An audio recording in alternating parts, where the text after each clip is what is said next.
Hi everyone, Tyler Manion here, NPC and IFBB Pro League Vice President. Today this is going to be a video on the criteria for the bikini division. We're going to go over things we want to see, things we do not want to see, and then review some competitors to give you guys some examples of how they fit the criteria. First, we're going to go over what we want to see in bikini.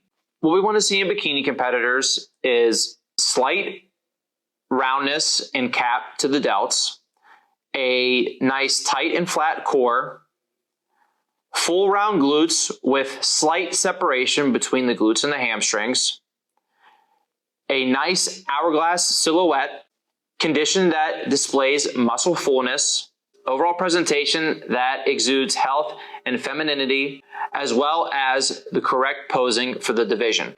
Now I'll go over what we don't want to see in bikini competitors. We don't want to see overly capped, big, dense, or striated shoulders. We don't want to see arms that are too muscular or thick. We don't want to see an etched in, overly developed six-pack that makes the waist look thicker. We don't want to see squared off, dense glutes.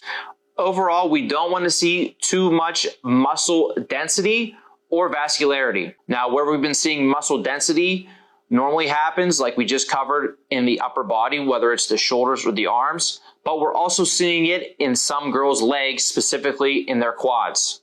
Whenever you start to become too dense, you start to look like mini wellness. We've also sometimes been seeing girls trying to display quad sweep in their back pose. As you're about to see when we review the top competitors, we are not seeing much quad sweep at all. These girls are definitely not pushing their legs or quads to the side to show quad sweep in their back pose. We don't want to see deep separation, graininess, or an overall hardness looking to your physique. Whenever you are walking on stage or doing your bikini walk to the front, you should not be seeing splits in the quads. There should not be separation in the quads, especially deep separation. We don't want the hamstrings really etched in from the back. There can be a slight hamstring pop because of a small amount of development to the hamstrings in a back pose, but we don't want to see the hamstrings etched in, looking deep, looking striated. We don't want them connecting all the way up to your tie-ins and to your glutes. Overall, we want to see a very balanced physique in bikini. Everything should match and be proportional top to bottom. We also do not want to see the hourglass shape turn into an X frame. This normally happens when girls flare their lat in their front pose, like figure competitors flare their lat in their side poses. That turns an hourglass into more of an X frame. This is something we don't want to see in bikini. You should have the nice hourglass shape to your physique naturally with your arm at rest in the front pose.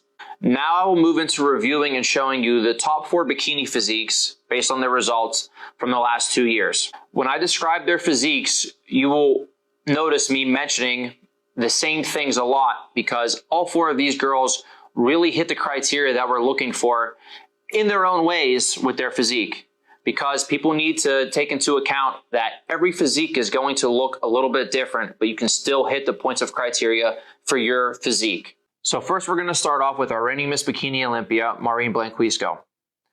Maureen doesn't need to change much to her physique. She has nice slightly capped shoulders that aren't too big or dense. She has a nice hourglass shape to her physique with a nice tight and small waist. She also has full round glutes that stay full while she is doing the bikini walk.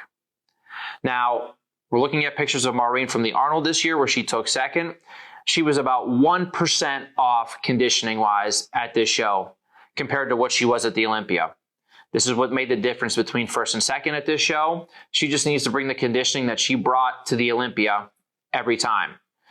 It's very hard to keep your physique basically the same and show up with the proper condition. This is what makes bikini so tough, but that is what she needs to do going forward. And just to add on, it's always good for this category to miss conditioning slightly the way Maureen did, which was a touch too soft, rather than going too hard. We're going to lean towards picking the people that show muscle fullness and might be a touch soft in person than someone that's going to start getting etched in and separated and too hard. just so everybody can understand that. Next, we'll move into Lauralee. So Lauralee brought a great package to the Arnold, obviously, as she won the show. She brings a nice hourglass physique with good upper body to lower body balance, with full round glutes and the proper conditioning to her physique. Her conditioning was 100% right on what we want to see in bikini. And as you can see through these pictures, you don't really see hardness anywhere. So Lauralee's feedback is her shoulders can come down slightly in size, back in line with her 2022 Pittsburgh Pro look, which in my opinion was her best ever look that she's brought to stage. Other than that, she needs to maintain her overall balance. For her, that's sometimes tough. She needs to make sure her glutes stay the same size so they stay in balance with the rest of her physique, and overall nail this conditioning every single time she gets on stage. Next up, we have Jen Dory, and we're using her pictures from the 2022 Olympia, where she took second. Jen has an extremely balanced physique, which is great for bikini, again with nice full round glutes and a nice tight core. Things that Jen can work on, especially from this Olympia that you're seeing, is she was just slightly too conditioned from the back when it comes to her hamstrings, almost tying up into her tie-ins in her glutes. She needs to find a level of conditioning that is between where she won in 2021 and this last year. At this Olympia, Jen also lost a little bit of her glute fullness when she was doing the bikini walk to the back. This is normally one of her strengths. So once again, she needs to get that glute fullness back going forward for when she does the bikini walk. And lastly, we'll move on to Ashley Kaltwasser, who again has a nice hourglass shape to her physique. Her shoulders are nice and full, but not too big or dense. And she has nice full round glutes that have great pop to them whenever she turns around to the back and also does her bikini walk. This is one of her biggest strengths. Now, the things that Ashley can work on is she sometimes over vacuums in her front pose. She does not need to do that. It kind of throws off the look a little bit. Most of the times, girls do not need to have big vacuums in their front pose. She also sometimes is a little fidgety when it comes to posing. That's something she always works on, is her posing and presentation. And for this Olympia look, she showed up a touch, just a touch on the lean side. So for her, it's trying to find a balance where at the Pittsburgh Pro this past year in her front pose, I think it is the best she brought in terms of fullness. So it's getting the fullness look that she had from the front pose in Pittsburgh, but still keeping the pop to her glutes that she had here at the Olympia. In conclusion, I hope this video clears up any questions that people had regarding the criteria in bikini and answers what we are looking for very closely going forward.